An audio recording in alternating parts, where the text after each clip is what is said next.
So living with my dad and my brother was very, very difficult.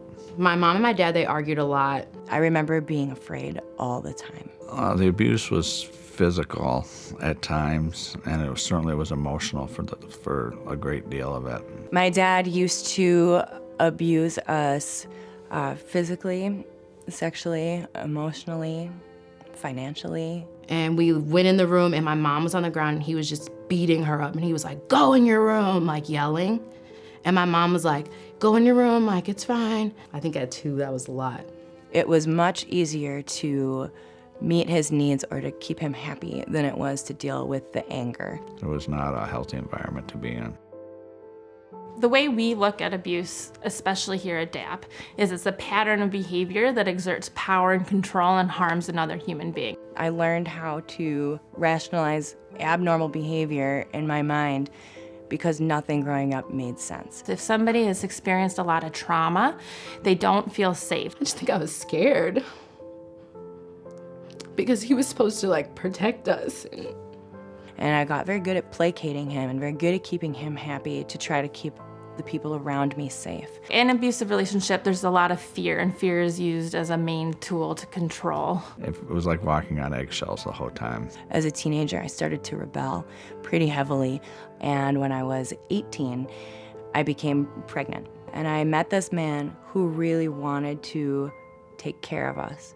Everything changed when we moved in together. Most people think of physical violence when they think of abuse, but abuse starts with little things, manipulations or control. Fear can be as subtle as a look. But as things progressed, the relationship changed, and he did start to become physically violent as well. My son was in the same situation or close to it that I had been in as a kid. That was the day that I told him he needed to leave. My abuse wasn't the same as my dad and my brother's at all.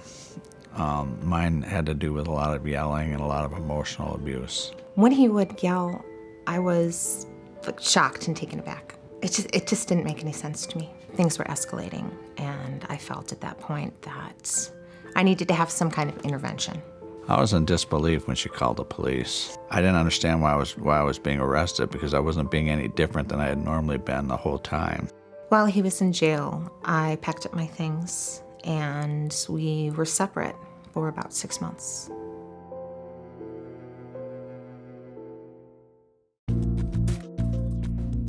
So when people come to DAP, some of them, especially in the women's program, will come voluntarily, and then some of them will be mandated by probation officers or child protection or various other service providers. When I came to DAP when I was 4, I just remember drawing a lot of pictures and playing. After I would draw it, they would ask me, "Oh, what is that?" And I think being able to talk about it, like at my age, the way I remembered it and the way I felt it was something that was very healing for me. My son was starting to act out. I see this as an impact of the abuse that he witnessed. I called DAP, and the woman said, "You know, your son can do the children's program, but we won't let him unless you do the women's program too." And I was like, okay. The basic thing that we start with is just kind of education. It's hard. Every pattern and every relationship looks different. Well, things started to change almost immediately when I got involved with DAP. As he was in the program with DAP, I wasn't sure that I was coming back. I was surprised by a lot of things that he said, and actually they made me very helpful. And so once people can start understanding what their pattern looks like, they start to gain insight and they can get their feet back on the ground again. His attitude was, this isn't a punishment, this is an opportunity. She started to see me be more relaxed. She saw me as far less confrontational. I know in the women's program we have women who are still in the relationship, we have women who are in the process of leaving or considering leaving, and we have women who've left the relationship 8-9 years ago because they're still at different points in their healing process, and so they're kind of looking for different things when they come here. I don't think I truly understood the gravity of the impact of the abuse I'd experienced as a kid until I came here. And the Domestic Abuse Project gave me the tools I needed to be able to heal. I'm a psychology major, and I knew that I was gonna have to find an internship, and I definitely knew that DAP was the place for me. It's always held like a special place for me. My life wouldn't be the way it is if I wasn't here.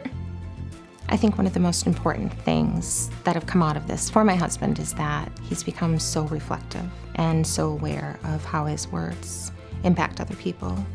I wanted a different part of me to come through. Not an angry person or not a violent person, but a gentle person. Kind of like going back to being that gentle kid again. I left here with the world open to me. This place truly saved my life.